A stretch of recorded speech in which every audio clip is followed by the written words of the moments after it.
భోగి అన్న మాటకు అర్థం ఏమిటంటే భోగం అనుభవించేటటువంటి రోజు అని. సంక్రాంతి పండగ అనేటప్పటికీ ప్రతి ఇంటి ముందు కూడా పెద్ద పెద్ద రంగవల్లులు తీరుస్తారు.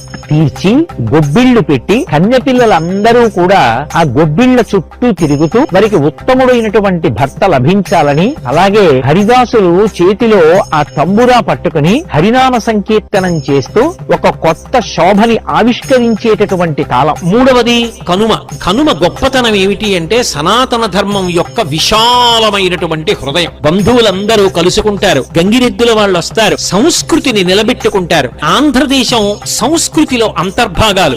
ఏదైనా పాడు చేసుకోవచ్చు, కానీ ఎవ్వరూ కూడా తమ సంస్కృతిని పాడు చేసుకోకూడదు. ఈ భోగి, మకర సంక్రమణము, కనుమ అనపడేటటువంటి ముప్పేటగా జరిగే పండగ త్రివేణి సంగమం. సంస్కృతికి పట్టాభిషేకం చేసే పండగలు, పరదేవత యొక్క అనుగ్రహానికి పొందడానికి వీలైన పండగలు. కాబట్టి చక్కగా మనందరం కూడా భోగి, సంక్రాంతి, కనుమ పండగలు అలా చేసుకొని